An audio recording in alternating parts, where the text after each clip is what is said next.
video vamos a continuar hablando acerca de la epigenética y el miedo.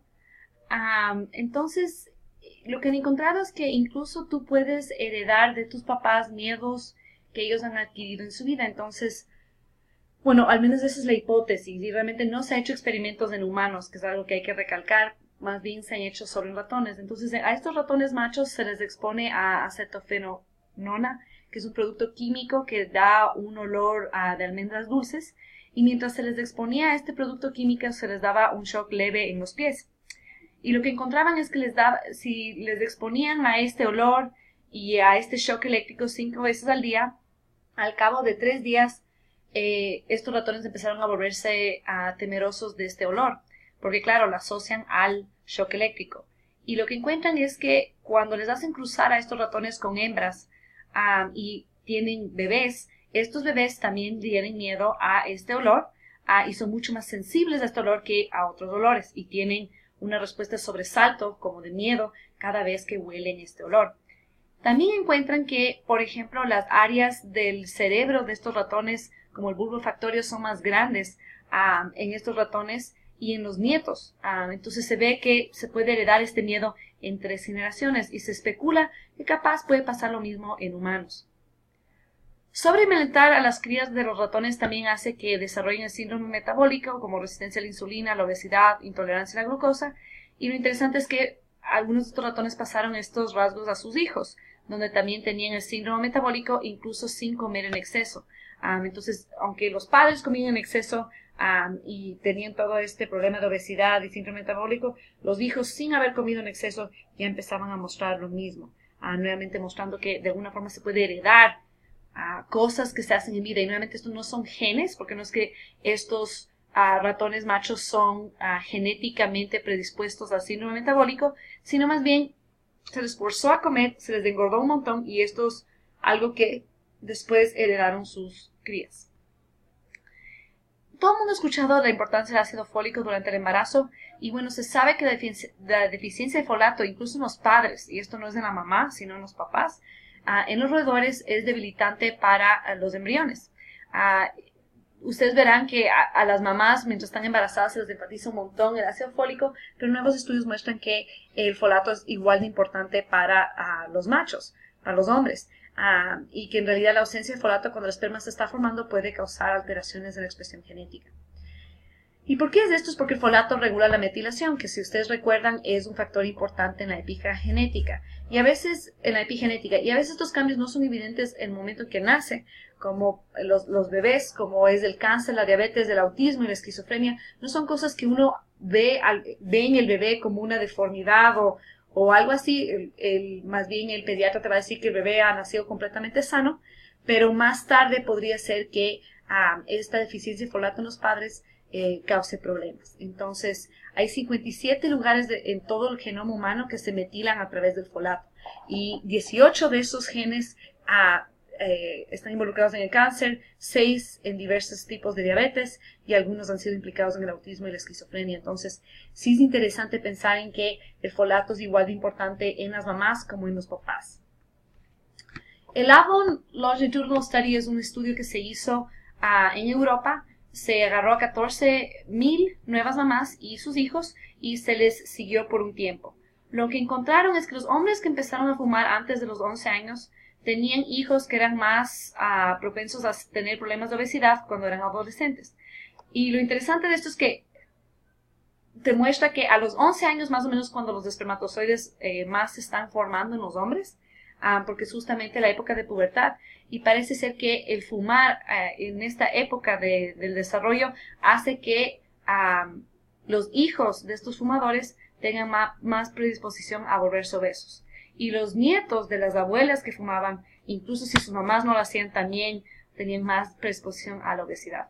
Y es interesante pensar porque uno no realmente piensa en que fumar puede llevar a que alguien sea obeso o no, pero parecería que el fumar causa cambios epigenéticos que le hace más propensa a los hijos de la gente que fumaba antes de los 11 años a tener problemas de peso. Ok, la homosexualidad. Aquí vemos 2 gemelos idénticos, ¿sí? Tienen exactamente la misma genética. Ella decidió en algún punto que su identidad no era, o sintió más bien, no es una decisión realmente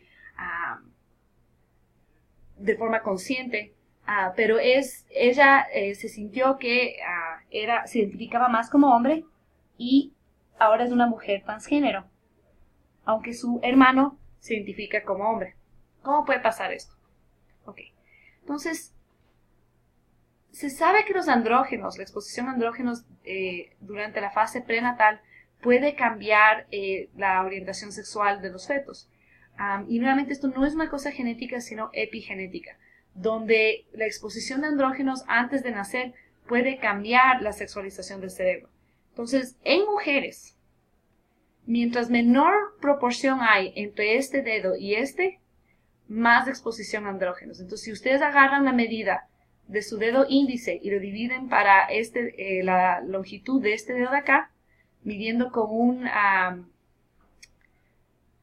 una regla, mientras más chiquita es esta proporción, más exposición de andrógenos indica. Y esto explica la homosexualidad en las mujeres.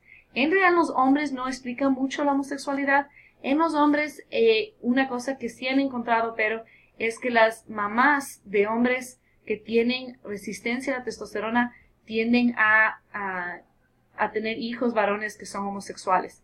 Y por ejemplo, y esto explica por qué si es que uno tiene un hijo varón que es homosexual, todos los hijos varones que le siguen a ese tienen mucha más predisposición a ser homosexuales también. También hay otro fenómeno en el cual el cuerpo de la mamá puede recordar hijos anteriores varones, y esto también puede hacer que si es que tienen varios hijos varones, el último tenga más predisposición a ser homosexual, porque con el tiempo la mamá empieza a generar como resistencia a la testosterona al haber tenido varios hijos varones.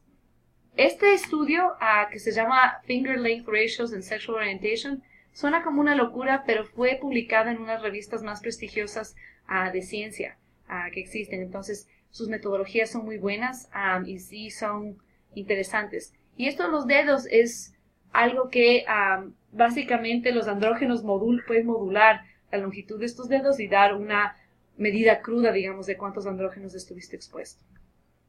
Ok. Como ustedes bien saben, los gemelos son fascinantes para muchos de los que estudian genética, en especial los gemelos monocigotos, porque son genéticamente idénticos y esto permite al científico estudiar realmente el impacto que tiene el ambiente. Los dicigotos, en cambio, que son los mellizos, que les conocemos como mellizos, comparten más o menos el 50% de los genes. Entonces, sí son interesantes de estudiar porque son del mismo embarazo y muchas veces comparten un ambiente relativamente similar, pero claro, los monocigotos son más interesantes por lo que son genéticamente idénticos. Y la ventaja aquí es que, claro, puede quitar muchísimos factores que pueden alterar la validez de los resultados, como diferencias de edad y factores genéticos. Entonces sí es bastante interesante que uno pueda estudiar, digamos, qué es lo que pasa cuando tienes los mismos genes, pero capaz los ambientes son distintos. Entonces, aquí les muestran las diferencias entre los gemelos idénticos, los monocigotos y los dicigotos. Ok.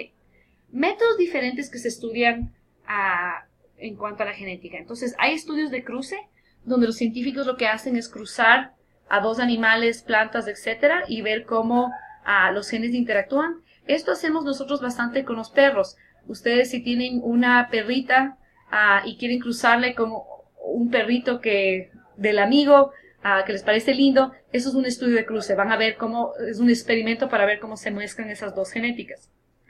El mapeo de los y de rasgos cuantitativos es para hacer un mapa de más o menos en qué cromosoma y en qué lugar del cromosoma se encuentran ciertos genes. Los modelos transgénicos, en cambio, muchos de ustedes habrán escuchado de estos, son cuando nosotros alteramos a las plantas, muchas veces se usa más para plantas y agricultura, para que tengan resistencia a las sequías, a las inundaciones, a diferentes cosas. Entonces, lo que hacen los científicos muchas veces es insertar genes que esa planta previamente no tenía para que sea más resistente y sea también un mejor alimento. Y aunque tiene mucha controversia alrededor de ella, los transgénicos en realidad han sido algo muy bueno para la humanidad. Han salvado muchas vidas. Por ejemplo, en India han salvado la vida de muchísima gente porque han logrado prevenir la hambruna en áreas donde capaz morían todos los, digamos, todos los embrios de las personas. El modelo knockout, en cambio, es cuando compras ratones que no tienen ciertos genes. Entonces hay ciertos laboratorios que se especializan en criar ratones knockout, donde se han eliminado ciertos genes.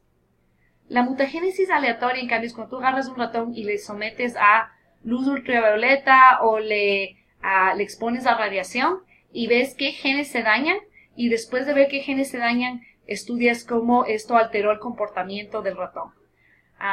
El ensayo de expresión genética, como bien dice el nombre, es un método en el cual los científicos estudian qué genes están siendo expresados, qué genes están silenciados, etc. Y finalmente hay los vectores virales de transferencia genética.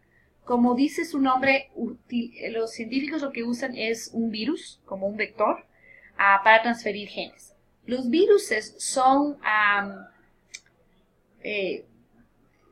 ni siquiera son organismos vivos, pero lo que tienen es proteínas que protegen dentro de ellas ADN, ¿sí? Entonces tienes, por ejemplo, una proteína así, ¿sí? O proteínas, digamos, que conforman una pared así, y dentro de ella el virus tiene ADN o ARN. Y este ADN o ARN tratan de insertar dentro del núcleo de nuestras células, y lo que hace el virus es inyectar su ADN dentro de nuestras células para recrear bebés viruses dentro de nosotros. Y cuando crean estos bebés viruses, eventualmente estos bebés viruses hacen que la célula explote, salen los bebés e infectan a otras células.